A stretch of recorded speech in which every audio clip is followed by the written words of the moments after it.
Ya estamos live.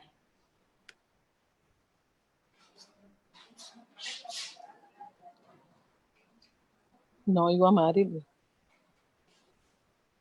Estamos un poquito más tarde de lo acostumbrado. Es como la 1:06 de la tarde, pero bienvenidas y bienvenidos a nuestro live de esta semana. Mañana Matria cumple 16 años. Todos los primeros de julio son una fecha bien importante para nosotras como organización, porque hace 16 años estábamos iniciando oficialmente nuestros trabajos como organización. Hoy me acompañan dos de las compañeras cofundadoras de Proyecto Matria, María del Rosario Figueroa y Margara Reyes López. Este live es un live que queremos que sea más ameno, lo queremos hacer tipo conversación entre las tres. Lo curioso es que estamos las tres en la misma oficina, pero en puntos distintos, porque ya ustedes saben que por el distanciamiento físico, si estábamos juntas teníamos que estar con mascarillas y no se nos iban a ver las caras bien. No se puede. Así que preferimos estar separadas. Desde aquí veo a Margara, María del Rosario está por el ladito allá también de la oficina. Saludos. Hoy lo que queremos es un poco visitar esta historia de 16 años de Matria, pero de una manera amena que les permita conocer un poquito más de dónde viene Matria y por qué somos como somos hoy, en el año 2020. Así, reguleras, feministas y activistas de derechos humanos. Así que bueno, María del Rosario y Margara, gracias por aceptar estar en este live, que fue así avisado como la semana pasada. Gracias. Quiero que sepan que de primera intención dijeron como que, ¿qué? Live. Pero nada, ahora está. Y bueno, pues yo lo quisiera hacer como a manera de preguntas. Ustedes me pueden hacer preguntas también, si quieren. Margara esta mañana me dijo que tenía preguntas que hacer.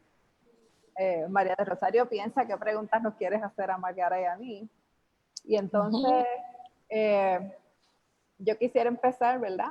Preguntándole, cuando ustedes piensan en Matria y esos inicios en el año 2004, ¿qué es lo primero que les viene a la cabeza?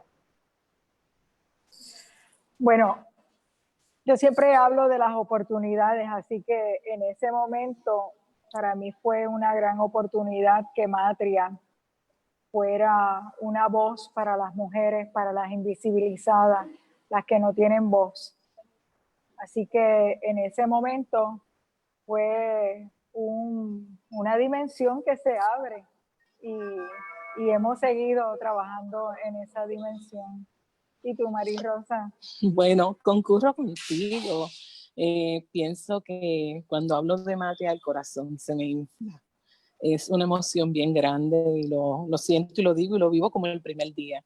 Ese comienzo fue lleno de muchos retos, pero a la misma vez de mucha transformación, tanto para la población a la cual atendemos como para mí, porque también he crecido y he sufrido con ellas, he vivido, pero más que todo nos hemos levantado para podernos liberar a esa equidad que estamos buscando. Sí, nosotras levantamos a Matria prácticamente de cero, porque en el mismo año 2004 fue que surgió la idea, incorporamos, buscamos los primeros fondos, todo fue a la misma vez. En el mismo mes de junio estábamos todavía buscando dónde era que íbamos a tener la oficina, buscando un local de alquiler en Cagua. Fue otra compañera de las cofundadoras la que encontró el primer local de Matria en el que estuvimos por 15 años, hasta el año pasado. 15 años. Y ese 1 de julio del año 2004 lo empezamos en mi finca en Aybonito, porque todavía no teníamos una oficina completa. Así que esa primera reunión del equipo de trabajo fue en una montaña, en Aybonito. Mira, en unas montañas que yo les decía a Marily, yo hago compras que me dure para todo el mes porque yo no voy a bajar. No estaba acostumbrada, pero era cuando tú llegabas allí, aquello era hermoso, es hermoso.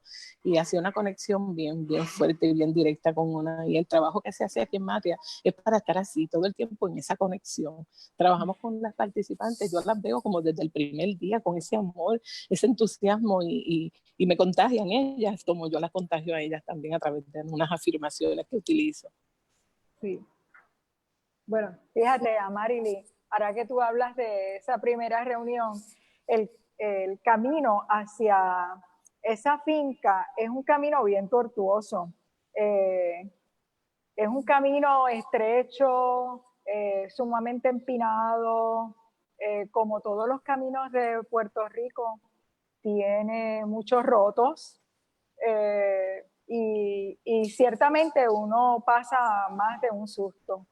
Así que ese camino es muy metafórico con la vida de las mujeres, con las mujeres que llegan a Matria. O sea, el camino de su vida es un camino muy azaroso. Ahora, cuando llegan a Matria, cuando llegan a ese espacio de la finca donde estamos nosotras recibiéndolas, estamos en esa comunidad, entonces el camino se hace más llevadero. Así que qué bueno que hablaste de ese primer día, de esa reunión de equipo, porque así ha sido la trayectoria de estos 16 años. Yo quiero mencionar algo también que fue un poquito media cobarde, para subir la guagua hasta el estacionamiento de la casa de Amaril, y fue como, mira, yo no sé, esto está muy estrecho para mí, como que yo quería como que todo se acomodara a mi conveniencia, y en eso yo le digo, Amaril, me vas a tener que estacionar esto porque yo no puedo estacionar esta guagua. ¿Sabes una cosa que me ayudó? Y esto me ayudó a seguir hacia adelante, y ese yo seguir hacia adelante como persona me ayudó a llevar a las mujeres de la mano, y ahora vuelan, las hemos transformado, así como yo me he transformado. Pues mira, están sonando los teléfonos y no los cogen. Sí, estamos en la oficina. Sí. Bueno. En vivo. En este proceso de fundar Amatria, para quienes quizás no saben un poquito de nuestra historia, nosotras, María del Rosario y yo, habíamos estado trabajando en un proyecto piloto en la oficina de la Procuradora de las Mujeres. En la etapa final del proyecto no éramos empleadas, pero éramos parte de ese proyecto que se dedicaba precisamente a trabajar el desarrollo económico para mujeres en situaciones de violencia de género. Y ese proyecto había empezado en la oficina de la Procuradora, cuando era Tati Fernós la Procuradora, desde el año, si no me equivoco, el año 2002. Nos entramos en el año 2003. Y como era un proyecto piloto, era un proyecto que no iba a continuar, que se había trabajado para ver si era necesario, cómo funcionaba, qué tipo de modelo se podía utilizar efectivamente con las mujeres y qué efectos se tenía en sus vidas, porque en los distintos albergues y organizaciones se habían dado cuenta que a veces una mujer estaba 3 meses en un albergue, salía del albergue y regresaba con su parte agresor. Vale.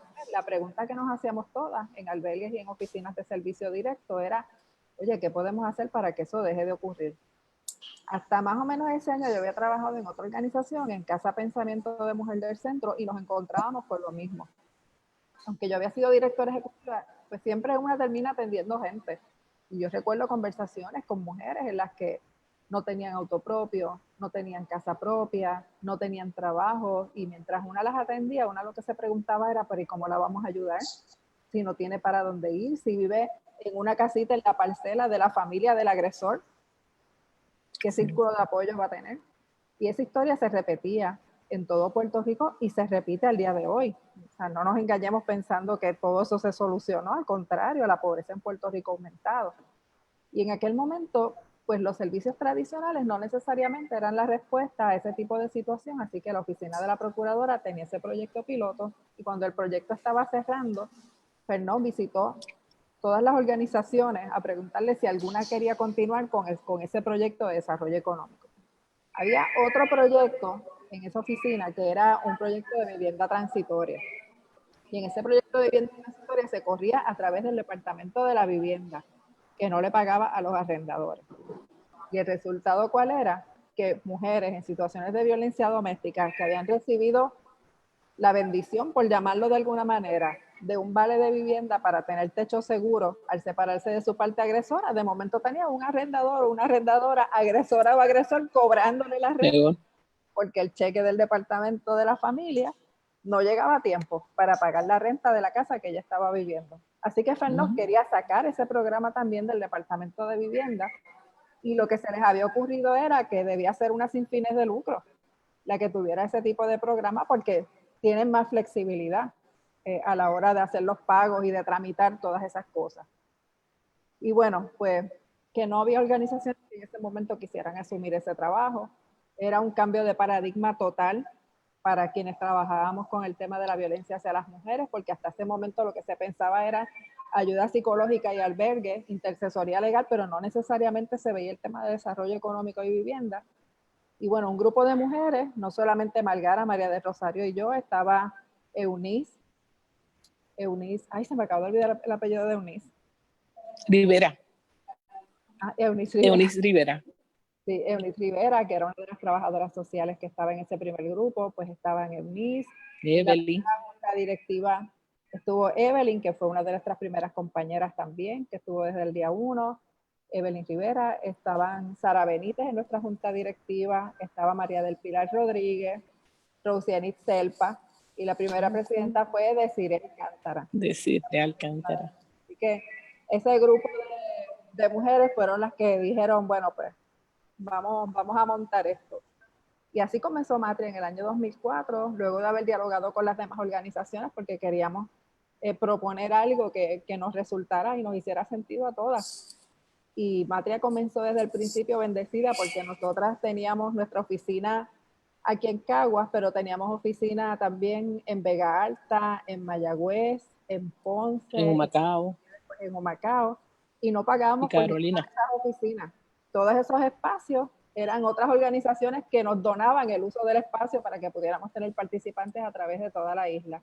Así que María del Rosario recorría toda la isla, y Margara, con los talleres de apoderamiento, también recorría toda la isla.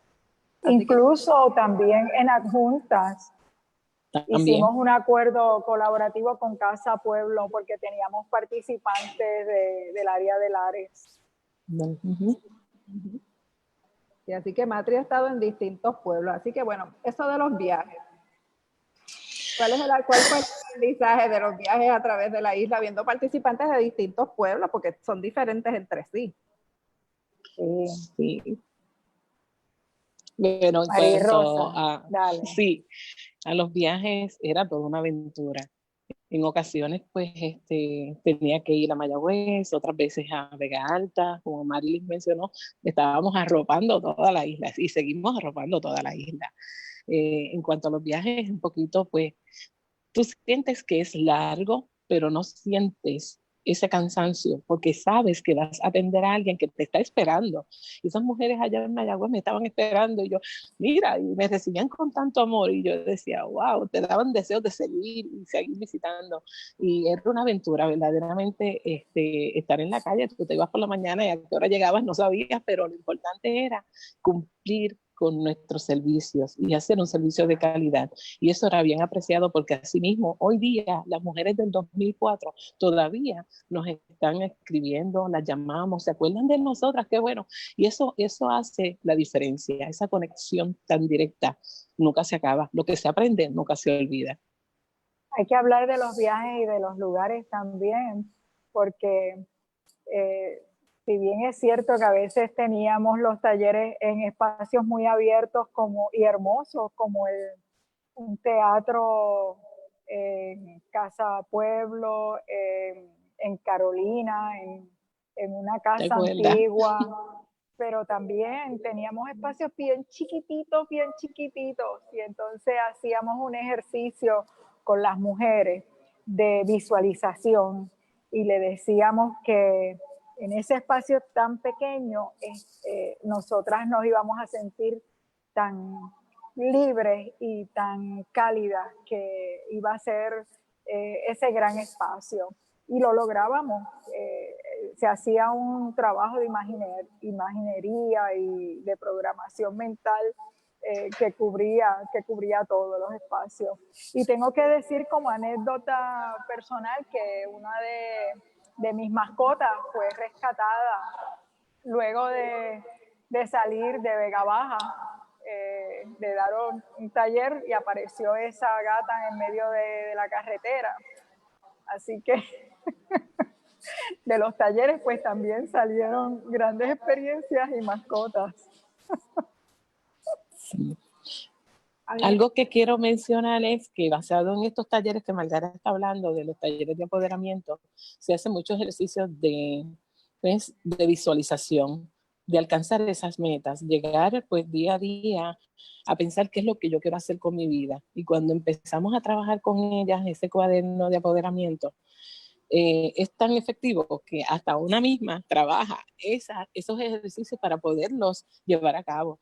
Y hoy día muchas de las que dijeron quiero ser empresaria, hoy son empresarias. Otras continuaron sus estudios, otras que no habían terminado su cuarto año, hoy día tienen su cuarto año y están bien agradecidas porque esto las llevó a estudiar otra carrera de algún curso tecnológico y hoy día están ejerciendo como cuidadoras del hogar. Y eso llena mucho, eso da una satisfacción que no hay dinero que lo pague, porque es tan lindo y cuando tú las encuentras en todas partes, ellas dicen, wow, estoy feliz, estoy hablando de ellas, pero tenemos ellas y tenemos una población bien querida, vulnerable, pero bien amada y bien respetada. Así que tienen un espacio aquí entre nosotros como nuestra lidera arcoíris. A mí me gustaría que habláramos un poquito precisamente sobre los elementos principales del modelo de trabajo de Matria. Fíjense que han mencionado más o menos por encimita, ¿verdad? Los talleres de apoderamiento, el apoyo para estudiar, el desarrollo de empresas, hemos hablado de viviendas. Entonces me gustaría que Margara, por ejemplo, nos explicara qué son los talleres de apoderamiento y cómo han evolucionado desde lo que eran en el año 2004, cuando comenzamos, a lo que son hoy en día. Pues mira, cuando nos invitaste a ofrecer este live, lo primero que se me ocurrió es venir con nuestro libro de sabiduría, que es el manual de apoderamiento personal y de desarrollo humano pleno de las mujeres. Este manual, este cuaderno que tiene sobre 200 páginas, fue creado gracias a las experiencias de las mujeres. Primero nos reuníamos con las mujeres, ofrecíamos estos talleres, y entonces esa experiencia fue articulándose, fue permitiendo que pudiéramos diseñar unos ejercicios y unas prácticas y unos mensajes que reflejaran y que fueran muy pertinentes a esas experiencias de la vida de las mujeres. Por eso es que en los talleres de apoderamiento había tanta conexión. Las mujeres se integraban entre sí, que de hecho nosotras desarrollamos el concepto de comadres. Y ese concepto las fusionaba, les permitía que las mujeres se vieran entre ellas como apoyo, como personas que nos buscan, como personas que están ahí en las buenas y en las otras. Así que este manual de apoderamiento es un viaje interno, es un viaje a través del yo de las mujeres, del yo familiar, social de las mujeres, entendiendo primero quiénes son ellas como mujeres primero, antes que madres o antes de cumplir cualquier otro rol. Así que es un viaje de exploración, de autoconocimiento. Y hoy por hoy puedo decir que este manual ha sido validado, ha sido acogido y lo hemos puesto también en práctica con los compañeros, con los compadres en la comunidad de Miraflores. Y lo han acogido muy bien y han podido también reflejarse en él. Así que ha sido yo le llamo el libro de sabiduría porque todavía nos acompaña. Lo interesante con estos talleres de apoderamiento es que al principio Margara era la que daba todos los talleres de apoderamiento, y entonces después parte de lo que hicimos fue que se adiestró al resto del personal para que los pudieran dar, y esto al principio eran talleres, al principio estaban diseñados como talleres, pero hubo un momento dado entonces en el que le dijimos, Margara, esto hay que convertirlo en un libro, y de ahí fue que salió el manual que Margara escribió. Y hay participantes que dicen que cuando lo leen sienten como si alguien les estuviera hablando, porque la manera en que está escrito es una manera tan coloquial que aún tú leyéndolo, tú sientes una voz, no sientes que estás leyendo un libro de texto, una cosa separada de ti, sino que es como si tuvieras una compañera que está ahí hablando contigo de los procesos de apoderamiento. Así que María del Rosario al principio no daba talleres de apoderamiento, acompañaba, pero ahora también da talleres de apoderamiento, ¿verdad, María del Rosario? Pues mira, sí. Gracias, Margara, también, porque ella fue mi maestra. Aprendí mucho. Ese manual es El poder de soñar. Y se sueña en grande. Y lo que se sueña se hace realidad, porque todo está en el proceso, cómo se va trabajando, porque esto tiene unos ejercicios que son divinos. Tengo una de las participantes que vino a tomar los talleres y ella dice, esto es divino, me encanta. Es como que lo que yo necesitaba en mi vida, y eso pues ayuda mucho. Este manual ha tenido una revisión también, porque estamos trabajando con poblaciones vulnerables y estamos trabajando con perspectiva de género, y entonces aquí pues nos estamos adiestrando también porque estamos usando el lenguaje inclusivo, y es bien interesante. Tuve la oportunidad de trabajarlo, pues, empezando con un grupo de Libera Arcoíris, y fue bien acogido también, y es bien acogido.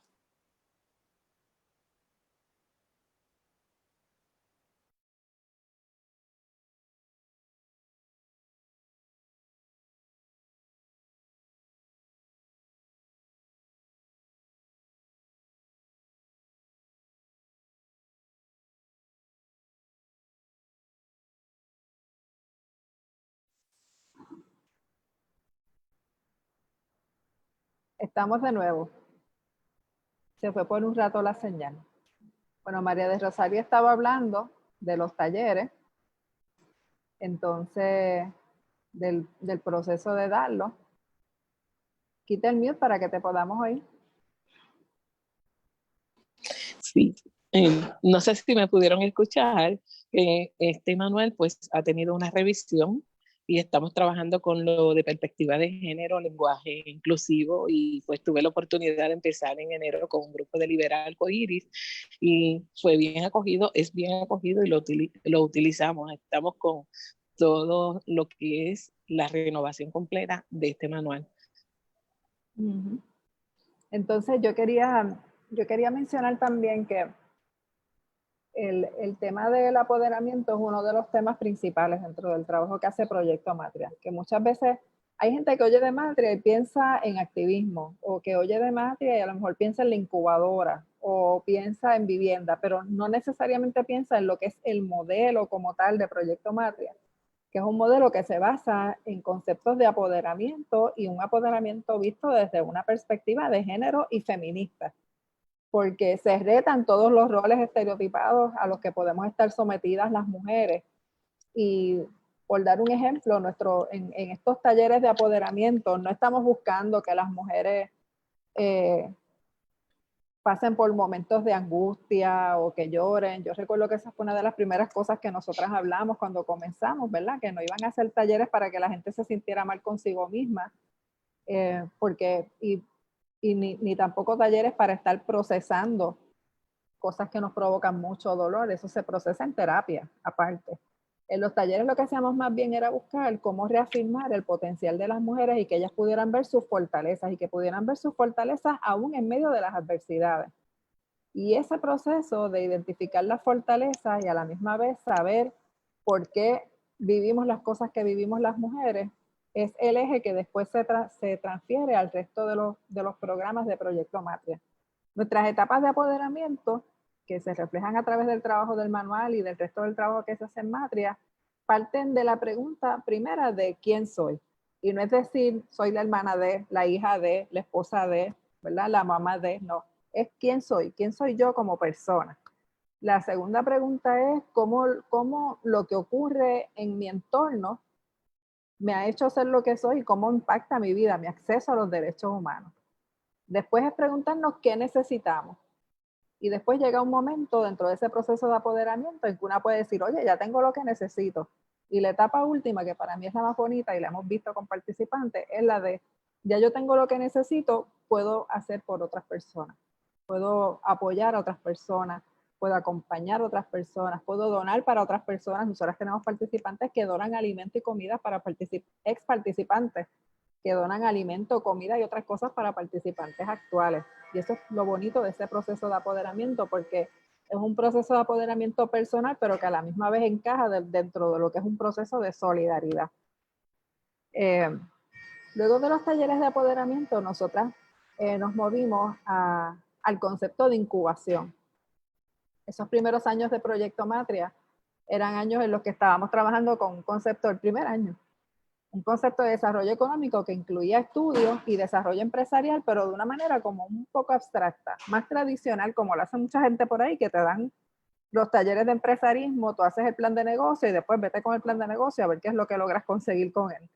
Y nosotros nos dimos cuenta que para la población que atendíamos, eso no era suficiente, porque el perfil de nuestras participantes en aquel momento era un perfil con bastantes retos. Mujeres sin auto propio, sin teléfono, sin conocer de tecnología, en comunidades muy pobres, lo que quiere decir que si querían vender algo no era ahí donde lo iban a vender, porque ¿quién lo iba a comprar si la gente era igual de pobres que ellas?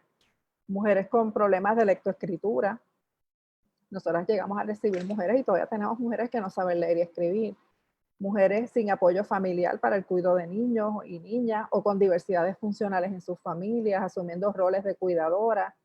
Mujeres que toda la vida habían trabajado, pero nunca cotizaron un seguro social o guardaron dinero para ellas. Inclusive tuvimos una vez una inmigrante que todo el dinero de su vida lo mandaba a su hijo en República Dominicana y de momento el hijo se mató. Todo el dinero de ella estaba en ese muchacho y el muchacho tuvo un accidente o algo pasó y murió. Así que ella se quedó sola, sin ahorros para ella. Ese tipo de cosas las viven mujeres que viven en Puerto Rico. Y ya en el año 2007 nosotras dijimos, bueno, pues tenemos que incubar empresas, que es un proceso distinto, que es dar los talleres, pero es también la asesoría técnica, el acompañamiento, la mentoría, el modelaje de cómo se hacen las cosas y buscar los chavos para empezar esas empresas. Y ahí entonces empezó la incubadora Libera, más formalmente como parte de nuestros programas. Y a Libera le acompañaba Atenea. Atenea ya no es parte de nuestros programas activos, es de esos programas que con el paso del tiempo desaparecen. Sí seguimos haciendo el trabajo de Atenea con algunas participantes, pero no es un programa independiente como lo fue en un momento dado. Pero a Atenea le gustaba mucho a María del Rosario, porque era el de acompañar a las muchachas, a las mujeres, para que ingresaran a hacer estudios. Así que si quieres contar un poquito lo que era Atenea y algunos ejemplos de los oficios no tradicionales que nuestras participantes entonces desarrollaron. Mira, Atenea es la diosa de los trabajos. Ahí muchas mujeres, como no venían con unas destrezas, pues teníamos que ubicarlas en algún instituto para que aprovecharan el tiempo y estudiaran una carrera no tradicional. Yo creo que el aprendizaje fue educar a los que estaban educando, a las mismas instituciones educativas, porque cuando yo le decía, te voy a referir a una participante para que sea mecánica, para que se matricule en mecánica, en electricidad, refrigeración, plomería, las veían que muy bonitas, muy femeninas, y entonces las matriculaban en lo que ellos les daba la gana. Y yo dije, no, eso no es así. O me las pones en el área que ellas desean trabajar, o te las saco del instituto y te las llevo a otro instituto. Así que ellos, por no perder la matrícula, obviamente hacían lo que yo dije en ese sentido. Pero las muchachas salieron preparadas en la mecánica, trabajando en compañías. Tenemos una que empezó a trabajar en un puesto de gasolina y vio que había una deficiencia en ese puesto de gasolina porque tenía el servicio de grúa, y ella dijo, ¿cómo yo hago para poder guiar esa grúa? Así que cogió la licencia heavy y dijo, ok, ahí estamos con FODA, lo que es la fortalezas, oportunidades, debilidades y amenazas. Y ella dijo, espérate, yo voy a aprender aquí porque el gruero no llega, yo voy a aprender a guiar esa grúa. Y así mismo fue. aprendió a guiar la grúa, vieron que ella tenía esa capacidad para poderlo hacer y que una mujer guiando una grúa, no, pues sí, las hay. Así que ella pues también tuvo la oportunidad de trabajar en Mercedes-Benz. Ahora mismo ella es una mujer competente y una mujer hecha y derecha y en todo en el aspecto la respetan como mecánica, está licenciada y compite con cualquiera que se le para al lado. Eso es un casito que tenemos, uno de los casos que tenemos de éxito. Otra fue que fue montar las unidades de aire en en la escuela de la policía y ahí ella también le dieron el empleo y ella pues también tuvo esa oportunidad de revalidar y tener su licencia en refrigeración. Hemos tenido muchos casos de éxito y estas oportunidades que se le brindaron y se le siguen brindando a las mujeres han tenido mucho éxito y han dicho mucho de Matria y nos posiciona en una posición muy, bueno, valga la redundancia, nos posiciona en lo más alto porque así lo hemos vivido. Y Atenea pues desapareció como grupo o como uno de los programas, pero sigue estando ahí porque hay una mujer que necesita un empleo y estamos ahí mano a mano para poderla apoyar y eso vale. Nosotras seguimos fomentando que las participantes de los programas de vivienda estudien, cuando eso es lo que ellas quieren hacer. Y seguimos fomentando que estudien lo que nosotras llamamos oficios no tradicionales, que son oficios que tradicionalmente se relacionan con los varones y no con nosotras las mujeres. Así que hemos tenido electricistas, técnicas de refrigeración, mecánicas, hemos tenido fumigadoras, también mujeres que han trabajado en sellado de techos, handywoman, pintura, mantenimiento de jardines, todo eso ha pasado por Matria. Nosotras sí nos fuimos moviendo un poco cada vez más al área de empresarismo porque nos dimos cuenta que en un mercado, en una economía deprimida como la nuestra, los empleos que habían disponibles para nuestras participantes no eran empleos dignos. Eran empleos muchas veces a tiempo parcial, sin beneficios marginales, algunos como llaman por ahí, por debajo de la mesa, no porque ellas lo quisieran así, sino porque eso era lo que le estaban ofreciendo, ¿verdad? Aquí a veces la gente es bien ligerita de boca para estar criticando a quienes trabajan supuestamente por debajo de la mesa, pero es que eso es lo que hay, eso es lo que le ofrecen, y si dicen que no, pues no tienen ni el empleo formal ni el informal, no tienen el ingreso. Y nosotras cuando fuimos viendo cómo el mercado se estaba transformando, dijimos, bueno, pues la respuesta es entonces concentrar más energía en la parte de incubación de empresas, donde la mujer puede tener quizás un mejor control sobre lo que es su horario, pero también lo que aspira a hacer, lo que quiere hacer. Así que la incubadora es uno de los espacios donde nosotras invertimos mucha energía en los pasados años, pero en nuestra incubadora la mayor parte de las participantes es lo que se llaman empresarias por necesidad, que son personas que en su cabeza no estaba una idea de negocios previa, que no soñaban con ser empresarias, porque hay gente que sí, que le gusta negociar, que tienen ese espíritu de vendedora, de vendedor, de innovar, pero hay gente que no. Entonces, esa gente que no, pero que decide empezar una empresa porque no consigue empleo, es lo que se considera una empresaria por necesidad. Y eso tiene unos retos adicionales, porque no solamente insuflar, ¿verdad? O propiciar ese espíritu emprendedor en una persona que no lo tenía o no se lo había planteado, sino que es también pasar por el proceso de buscar la idea de negocio, de hacer el estudio de viabilidad, de ver cómo se encaja en la vida de las mujeres. Y ahí, pues María del Rosario y Margara han estado en los pasados años y parte de ese proceso ha sido también ampliar nuestras poblaciones. Desde el año 2017 estamos en Miraflores, en un proyecto de recuperación. Eso es en Orocovi, esa es nuestra Casa Solidaria Matria. Y además también en los pasados años, la incubadora sacó una división especializada en personas de las comunidades LGBTIQ. Siempre han estado en nuestros servicios y siempre se les ha tratado de manera especial, y cuando digo de manera especial es que nuestro modelo se adapta a sus necesidades particulares. Matria no es de las organizaciones que van a decir, nosotras no discriminamos, tratamos a todo el mundo igual. No, nosotras reconocemos las diversidades y tratamos a cada cual según lo necesita. Y con las comunidades LGBT esa ha sido la historia, pero entonces decidimos tener una división nada más que para personas LGBT en el sector empresarial, y es parte de los trabajos que se han hecho en los últimos años.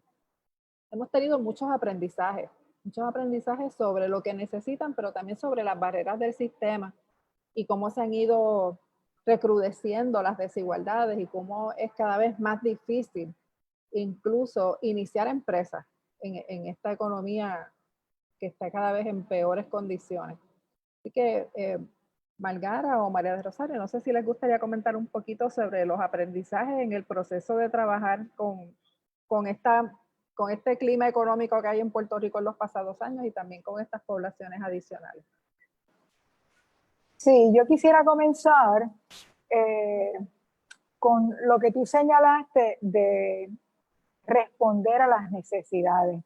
Y yo le añadiría ir al ritmo también de los participantes, porque muchas veces se parte del principio de que las organizaciones, los facilitadores, facilitadoras, tienen el conocimiento y saben lo que necesitan las participantes. Así que nuestro modelo es un modelo participativo, parte de los derechos humanos, pero también reconoce que el camino del cual yo hablé hace un rato se va caminando en conjunto y se respeta ese ritmo personal de la persona. Porque en el escenario, por ejemplo, de Miraflores, donde yo he estado trabajando con la incubadora Libera, pues hablar de empresarismo es tal vez como hablar del planeta, del nuevo planeta que se formó, porque eso no está dentro de su programación ni de su vida. Así que visualizarse como una empresaria, visualizarse como un empresario, conlleva todo un proceso de internalización y de romper unos esquemas que en nuestra sociedad, en nuestro paradigma, tiene un mensaje de que tú no puedes, tú no tienes acceso, no puedes tener acceso a unos recursos. Entonces, cuando se rompe con esas creencias limitantes y se va comprendiendo las causas que generan esa opresión dentro de ese paradigma, entonces las personas comienzan ese proceso de conexión y de apoderamiento, y claro está, de visualizarse a sí mismas como gestores de su vida, como empresarios y empresarias. María-Rosa, te paso el batón. Pues mira, siguiendo esa misma línea, hemos estado hablando del apoderamiento y el apoderamiento siempre ha estado en ese proceso de desarrollo económico y trasciende todo lo que es dólares y centavos, porque verdaderamente lo que estamos buscando es esa equidad, que puedan verse como seres humanas y seres humanos, donde podamos darle respeto a esa persona que llega a donde nosotras y donde nosotras. Es bien importante señalar que los derechos humanos han estado siempre bien presentes y estamos trabajando con ese ser humano integral, dándole esa oportunidad de crecimiento. Y ante estos retos, como ahora mismo la emergencia del COVID-19, tuvimos que hacer unos arreglos con los planes de negocio donde estábamos trabajando. Estos planes de negocio no paramos de trabajar desde el día 1 que nos dijeron estamos en cuarentena, seguimos, continuamos dando los talleres a través del Zoom, y esto fue una plataforma bien interesante porque mujeres de Mayagüez, de Ponce, mujeres de Calle y Caguas, de todas partes, se reconocían unas entre otras, y también estaba nuestra comunidad LGBT, que mientras también hicimos la invitación y se metieron todas en el Zoom, y a veces ese salón eran de 16 y 20 personas, y era una alegría verlas allí, porque en un momento dado tú decías, no van a entrar. Sí, entraban. Todavía es que me escriben, tenemos taller hoy, todos los miércoles nos estábamos reuniendo, y ahí ese compromiso, esa lealtad, eso era tan genuino, y yo veía eso, que cada día tenía el deseo de pedir otro día más para el Zoom, y yo digo, yo quiero dar otro taller más, porque verdaderamente me lo pedían, y hoy día me están escribiendo y me pasan mensajes, ¿tenemos taller? Sí, el jueves vamos a tener taller. Así que es algo que uno se enamora del proyecto. Yo vivo enamorada de Matria, porque así como dice la camisa que tienen mis compañeras Amarilis y Margara, que si la patria es de todos, también es una matria. Ahí estamos afirmando la paz por el trabajo de nuestra población para ver la equidad. Y esa equidad que Amarilis cumplió años el domingo, y uno de los sueños que ella puso en Facebook, mi sueño es este. Así que ese sueño se está haciendo realidad, Amarilis, porque hay un personal completamente comprometido que vive día a día con este entusiasmo, porque así como yo lo vivo, yo veo ese entusiasmo y ese trabajo por mis compañeros. Y veo que el trabajo de Matia está trascendiendo, sigue trascendiendo y seguimos creciendo. Y así lo vemos en nuestros participantes, que son el vivo ejemplo y el testimonio perfecto para que nos digan qué es lo que está pasando con nuestra organización. Sí, la verdad es que sí, que tenemos un equipo de trabajo buenísimo. Mujeres y hombres, ¿verdad? Todas y todos comprometidos con que nuestras participantes tengan posibilidades reales en la vida. Porque yo creo que una de las cosas que más nos preocupa cuando hablamos del tema de la violencia hacia las mujeres, por ejemplo, de la violencia hacia las personas LGBT, de la violencia que se vive en las comunidades que están en pobreza en Puerto Rico, es el pensar que, o el tener la certeza de que la violencia no se resuelve meramente con seguir reforzando un sistema de justicia. O sea, no es que necesitemos más policía, no es que necesitemos más jueces, más fiscales. Realmente lo que necesitamos es equidad. Y equidad es tener las condiciones necesarias para que las personas se puedan desarrollar plenamente. Y bueno, nosotras lo hemos dicho a través de los años, ¿verdad? No es la primera vez que lo estamos diciendo. Llevamos años diciendo que la equidad es el antídoto a la violencia hacia las mujeres, pero estamos convencidas que es el antídoto a prácticamente todas las manifestaciones de violencia, porque la violencia que surge de los eventos racistas, el antídoto sería lograr una situación de equidad para las personas negras o las personas de otras etnias a través del planeta. El antídoto a la violencia hacia las mujeres sería el que las mujeres logren por fin tener unas posiciones de justicia, de equidad y de desarrollo económico, de acceso a oportunidades en sus vidas, en sus sociedades. El antídoto a la violencia hacia las personas LGBT sería el lograr erradicar la homofobia, y para erradicar la homofobia y la transfobia hay que educar, pero mientras se educa hay que tener también medidas que le permitan espacios de seguridad a todas esas mujeres y hombres que son parte de las comunidades LGBT. Y así ocurre con la xenofobia, con el clasismo, con otras manifestaciones.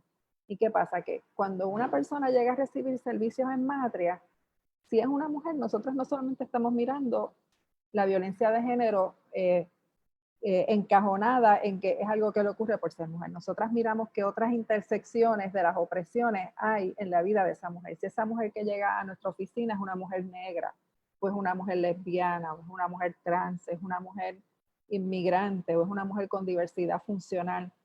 Y resulta que en Puerto Rico, las personas que más violencia sufren, las personas que más pobreza sufren, son personas que tienen la suma de muchas de esas características.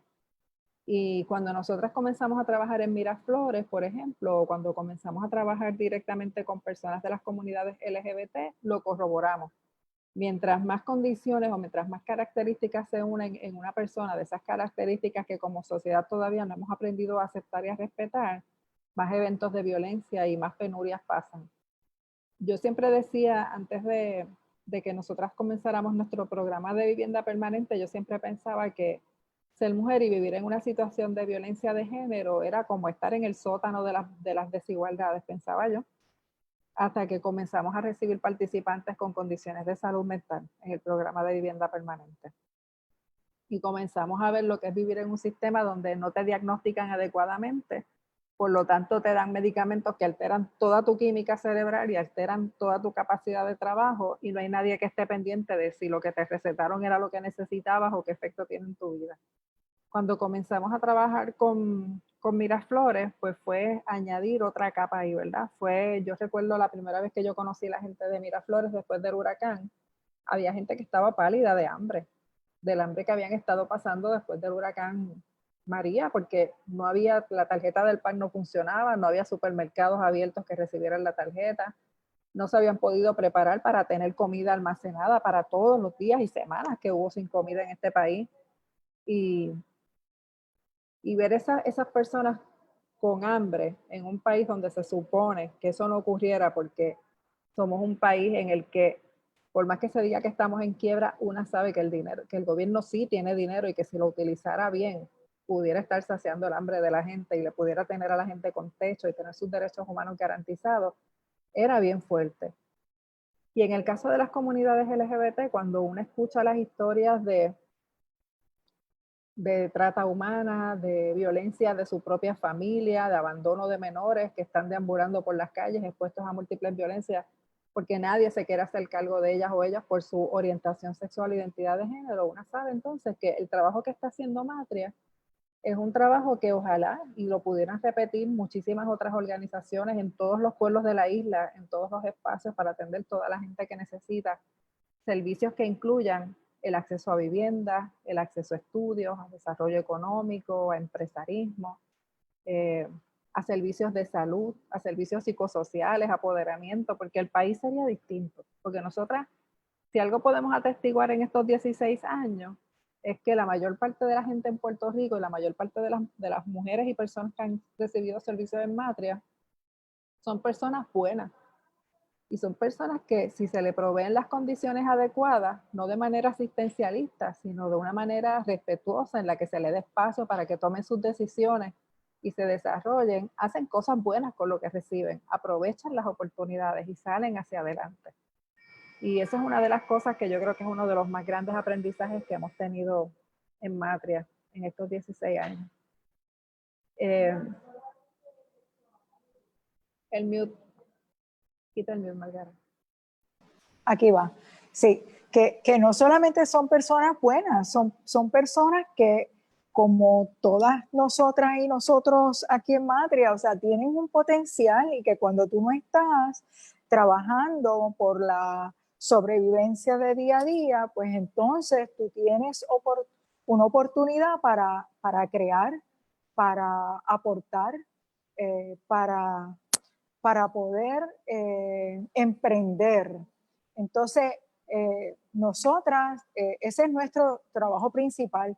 Esa capa, ese primer nivel donde tú estás luchando por esa sobrevivencia, la necesitamos trabajar y transformar. Eso, claro, sabemos que es un proceso, pero esas personas tienen, son parte de nuestra familia, son parte de una comunidad que está deseosa de aportar. Y eso es lo que yo veo en el trabajo en Miraflores, lo que he visto a lo largo de todos los años, de estos 16 años con las mujeres. Ese potencial, esa creatividad que está ahí guardada, está ahí latente, pero está viva. Sí. Nosotras no nos gusta que los lives duren mucho más de una hora, van a ser las 2 de la tarde. La historia de Matria de 16 años coge más tiempito, ¿verdad? De hablar. Nosotras ahí lo que hemos querido hacer es como dar unos highlights de cosas que quizás como están más lejanas en el tiempo, no están tan presentes en la memoria de las personas que nos siguen en los años más recientes, ¿verdad? Esos primeros años de Matria y cómo se construyó la Matria que ustedes conocen hoy en día, era parte de lo que nosotras queríamos que pudieran ver hoy. ¿Por qué? Bueno, porque cuando ustedes ven a alguien de Matria que va a un programa de televisión a hablar de Matria, o cuando nos escuchan en radio, o cuando escuchan alguna participante, o cuando sale un reportaje, lo que ustedes están viendo es como quien dice la punta del iceberg, porque el trabajo que está detrás de todo lo que, de esos 3 minutos o 1 minuto que se puede ver en internet o en radio o en los medios de comunicación, está el trabajo de un equipo de trabajo grande y comprometido que trabaja no solamente de 8 a 4, que tenemos compañeras que a veces están todavía de noche manejando casos y dándole seguimiento a participantes que lo necesitan. Hay un equipo de trabajo que estudia, ¿verdad? Que son profesionales que están todo el tiempo buscando más información sobre el tema, que se preparan, que hacen introspección. Hay también un proceso de observación de nuestras participantes y de cómo responden a las cosas. nuestro modelo ha ido evolucionando. El modelo de Matria se desarrolló en Matria, pero no es el mismo ahora que era en el año 2004 o en el año 2007.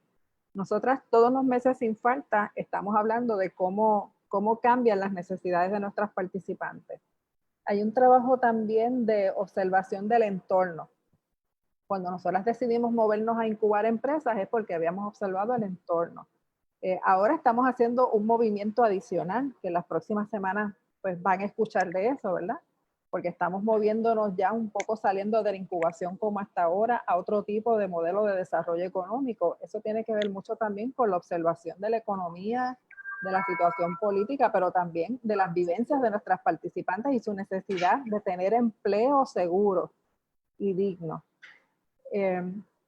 Eso que ustedes ven en televisión o ven en las redes sociales tiene también detrás de sí el apoyo de mucha gente que cree en lo que Matria hace y que nos apoya económicamente y que se han cerciorado de que en los pasados años nosotras hayamos podido realizar con total tranquilidad y paz mental nuestro trabajo también político y de activismo, porque no dependemos del gobierno de Puerto Rico, que en un momento dado pensaron que como nos daban fondos nos podían controlar o nos podían perseguir o mandar a callar. Pues hace muchos años que ya eso no es parte de Matria, porque hemos tenido el apoyo de gente que nos ha ayudado a movernos, a hacer una organización independiente totalmente económicamente del gobierno de Puerto Rico y poder hacer nuestro trabajo desde nuestros valores, sin que esos valores estén de ninguna manera influenciados por una fuente de fondos. Amarilis, ajá. Y yo quisiera aportar en esa área de que Matria en su devenir histórico tuvo que tomar unas decisiones muy difíciles para poder vivir la verdad, no solamente vivir de la palabra. Y tomamos esas decisiones difíciles, nos salimos de la dependencia del gobierno, apostamos a un mejor camino y futuro, y creo que nos ha ido muy bien y vamos todavía por ese camino hacia la autosuficiencia. Así que no quiero perder la oportunidad de que antes de que nos vayamos de este live, saber qué ha sido para ti todos estos años de trabajar y de servir en Matria, porque como nuestra lideresa has tenido la visión, has tocado de fondo con las necesidades de nuestra sociedad. Entonces, ¿qué ha significado eso para ti? Ay, Margarita. Bueno, pues, si lo fuera a resumir en una frase, tendría que decir que ha significado más que nada abrir el corazón. Porque estos procesos, para poder trabajarlos como se han ido trabajando en Matria, no es solamente tener un conocimiento técnico o administrativo de las cosas, ¿verdad? Porque eso no sería suficiente para dar la energía que se necesita para un proyecto como Matria, que ha ido creciendo tanto y que se ha ido diversificando. Así que yo te diría que ha sido un proceso de abrir el corazón y aprender a mirar con mayor empatía, respeto y amor a la gente que tengo alrededor y a las participantes. Por eso a veces yo digo que yo quiero a las participantes de Matria aún antes de conocerlas, aún antes de que sean participantes. Y siempre estos procesos también son procesos de transformación personal. Entonces, da la casualidad que el eslogan de Matria cuando empezamos era de la dependencia a la independencia, un proceso de transformación, que eso sonaba a eslogan independentista. Pero realmente cuando una trabaja en proyectos como Matria, el proceso de transformación es de quien trabaja también, no solamente de las participantes, porque sería muy arrogante nosotras pensar que estamos aquí inmutables y trabajando por la transformación de las participantes y del país. No, nosotras nos vamos transformando y aprendiendo y dándonos cuenta que quizás creencias que teníamos hasta ahora ya no son válidas y que hay que dejarlas atrás y hay que estar abiertas a nuevas creencias. Así que para mí ha sido un proceso de mucha transformación y de mucha alegría. Es verdad que hay momentos en que me dan corajitos y se nota porque una vez se agota y le dan las pataletas. Yo creo que aquí a todas nos ha pasado. Pero también de muchas alegrías. Trabajo muy arduo. Sí. Yo creo que el momento de mayor alegría, y yo estoy segura que para ustedes también, es cuando nuestras participantes hablan en los comités de mentoría y podemos ver esa transformación de ellas desde que empezaron en Matria a como terminan en ese comité de mentoría, que son totalmente distintas sin necesidad de un makeover, ¿verdad? Es una energía que emana de ellas. Eso para mí es lo más precioso y uno de los momentos de más alegría siempre en el trabajo de Matria. Concurro con eso. Para mí, el comité de mentoría es es la graduación de nuestras empresarias y empresarias. Y verdaderamente cuando hablan, ellas se desdoblan, se miran por dentro y cuando hablan, dice, esto es lo que yo viví. Yo llegué así y mira cómo yo estoy hoy. Y esa satisfacción, hasta los mismos mentores y mentoras terminan llorando porque se sienten en esa misma conexión y eso es lo que queremos.